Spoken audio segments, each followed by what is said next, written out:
بسم اللہ الرحمن الرحیم۔ گزارش ہے کہ ایک دفعہ سب درود پاک پڑھ لیں۔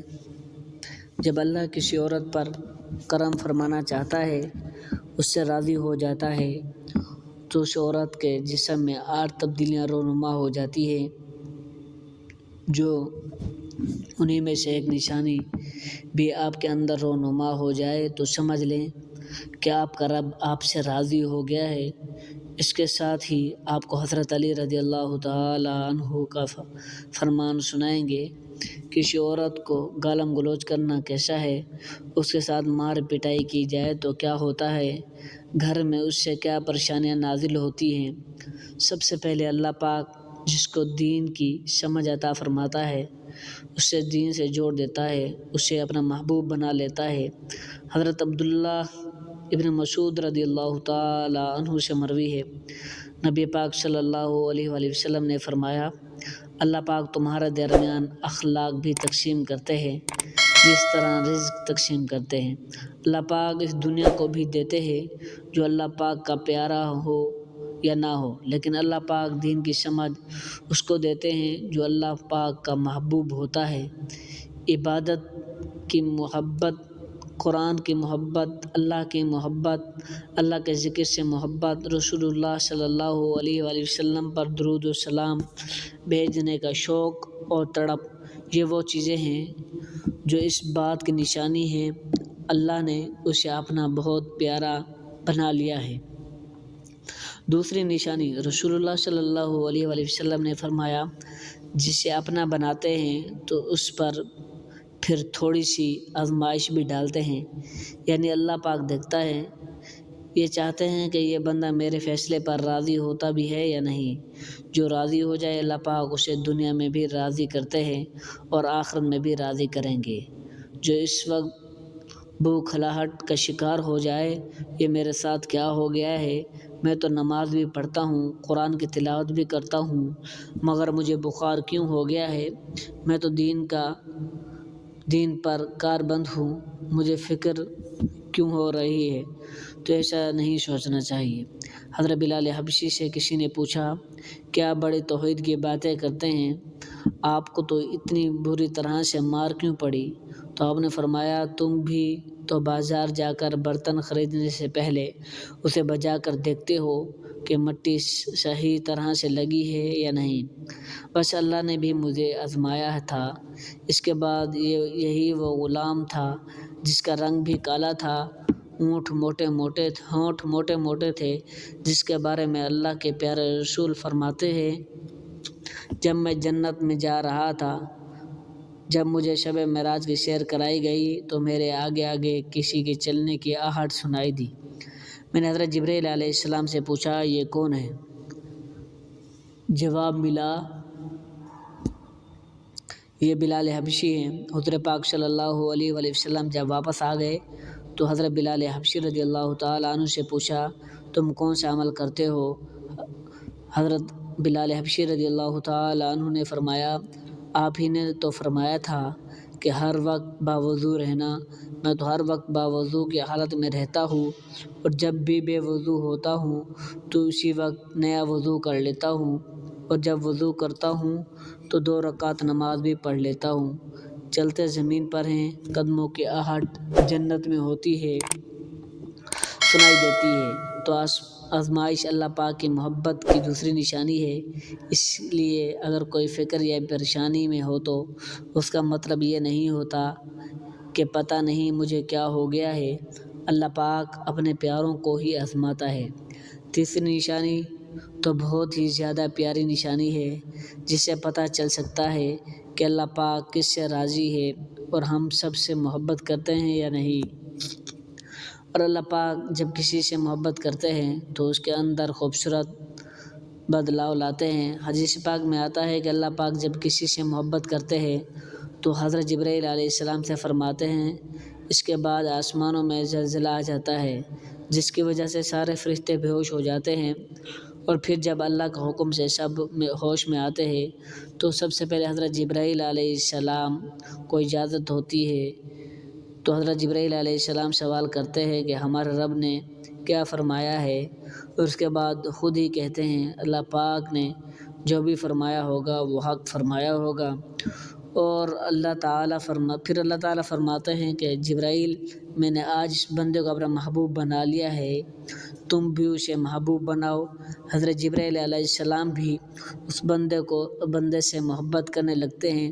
پھر حضرت جبرائیل علیہ السلام کو حکم ہوتا ہے آسمان کے تمام فرشتوں کو خبر دو، یہ اللہ کا پیارا بن گیا ہے۔ حضرت جبرائیل علیہ السلام آسمان کے تمام فرشتوں کو اور تمام نورانی مخلوقات بھی اس سے محبت کرنے لگ جاتی ہے۔ آسمان کے گھروں فرشتے اس سے محبت کرنے لگتے ہیں۔ پھر ایک فرشتہ آسمان سے دنیا میں آتا ہے اور اعلان کرتا ہے اے لوگو، فلاں شخص اللہ کا محبوب ہے۔ حضرت جبرائیل علیہ السلام اور آسمانوں کے تمام نور مخلوقات اس سے محبت کرتی ہے، تم بھی اس سے محبت کرو۔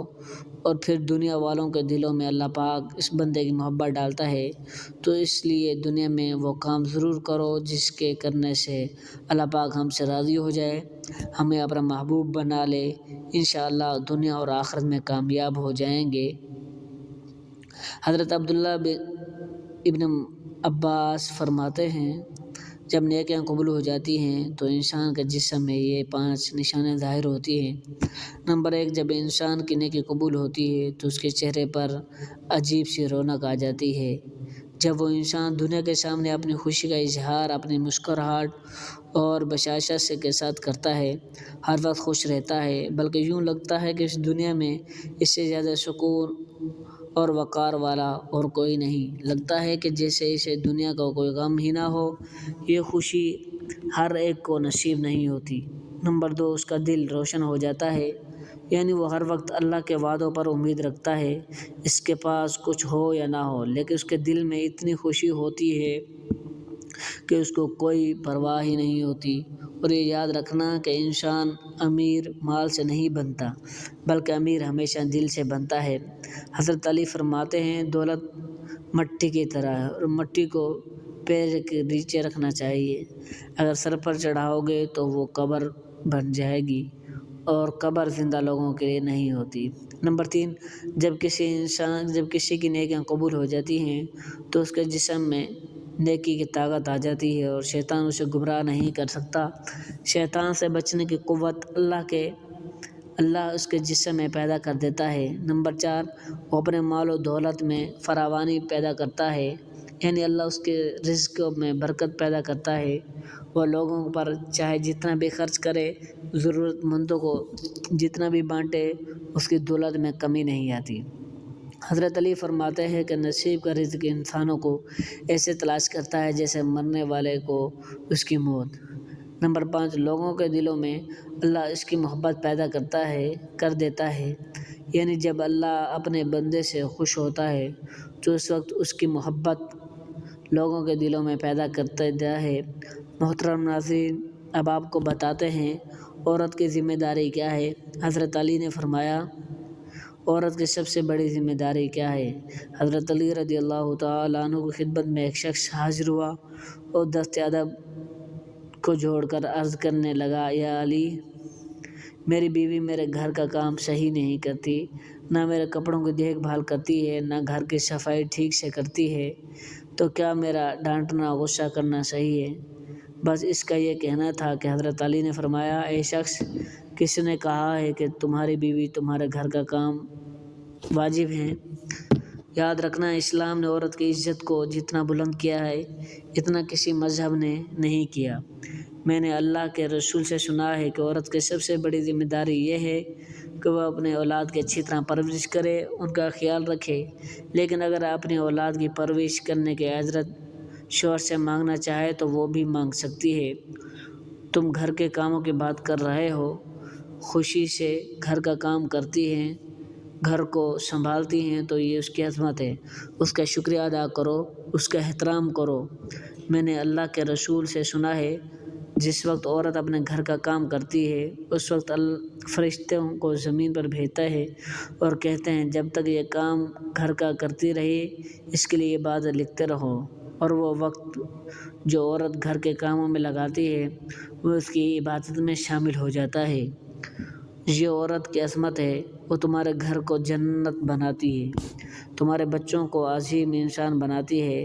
لیکن اگر کوئی عورت پر ظلم کرے، گھر کے کاموں کی وجہ سے اسے ٹوکتا رہے، اس پر ظلم کرتا رہے، تو روز محشر اللہ پاک اس انسان کو گدھے کی شکل میں اٹھائے گا اور دوزخ کا ایک دروازہ ان لوگوں کے لیے کھولا جائے گا اور کہا جائے گا کہ یہ وہ انسان ہیں جنہوں نے اپنی ہی عورتوں پر ظلم کیا اور ان کو حقیر اور غلام سمجھا۔ محترم ناظرین، اب ہم آپ کو بتاتے ہیں حضرت علی رضی اللہ تعالیٰ عنہ نے فرمایا گھر میں عورت کا رونا کیسا ہے، عورت پر ظلم کرنے کی کیا سزا ہے۔ حضرت علی رضی اللہ تعالیٰ عنہ سے راستے سے گزر رہے تھے، دیکھا کہ ایک شخص اپنی بیوی پر ظلم کر رہا ہے۔ حضرت علی ان کے قریب گئے اور فرمانے لگے، اے شخص، اللہ سے ڈرو، تمہاری مفلسی، پریشانی اور رزق میں تنگی کا سبب یہ ہے تمہاری بیوی تمہارے ظلم کی وجہ سے گھر میں روتی رہی۔ میں نے رسول اللہ صلی اللہ علیہ وآلہ وسلم سے سنا ہے کہ جس گھر میں عورتیں روتی ہیں اس گھر میں رزق کے فرشتے نہیں آتے اور یوں وہ پریشانی اور مفلسی میں گرفتار ہو جاتے ہیں۔ یاد رکھنا، اولاد مرد کی تقدیر میں اور دولت عورت کی تقدیر میں لکھی ہوئی ہے۔ اگر تم یہ چاہتے ہو کہ تمہارے رزق میں فراوانی ہو اور عزت و شہرت دولت دن بدن بڑھتی جائے تو اپنے گھر میں اپنی عورتوں کا خیال رکھو، انہیں خوش رکھو۔ اللہ پاک کے فضل و کرم سے تم عزت، شہرت اور دولت میں فراوانی پاؤ گے۔ محترم ناظرین، اسی طرح کا ایک واقعہ ہے۔ ایک مرتبہ حضرت علی راستے سے گزر رہے تھے، آپ نے دیکھا کہ ایک شخص اپنی عورت پر ظلم کر رہا تھا، اس کی توہین کر رہا تھا۔ حضرت علی ان کے قریب گئے اور فرمانے لگے، اے شخص، یاد رکھنا، اللہ نے مرد کو طاقتور اس لیے بنایا ہے کہ تاکہ وہ عورت کی حفاظت کر سکے، نہ کہ عورت پر ظلم کرے۔ میں نے رسول پاک صلی اللہ علیہ وآلہ وسلم سے سنا ہے کہ جو مرد اپنی عورت پر ظلم کرتا ہے تو اللہ اس پر لعنت بھیجتے ہیں۔ تو اس نے کہا، یا علی، یہ میرے نکاح میں ہے، میں اس سے جو بات کہتا ہوں یہ نہیں مانتی۔ حضرت علی رضی اللہ تعالیٰ عنہ نے فرمایا کہ نکاح کا مطلب یہ نہیں تم اپنے لیے غلام خریدا ہے، بلکہ نکاح کا مطلب یہ ہے کہ تم نے اپنی نسل کو بڑھانے کے لیے اس عورت سے مدد طلب کی ہے اور تمہاری اولاد کی اچھی تربیت کے لیے اس عورت کو چنا ہے۔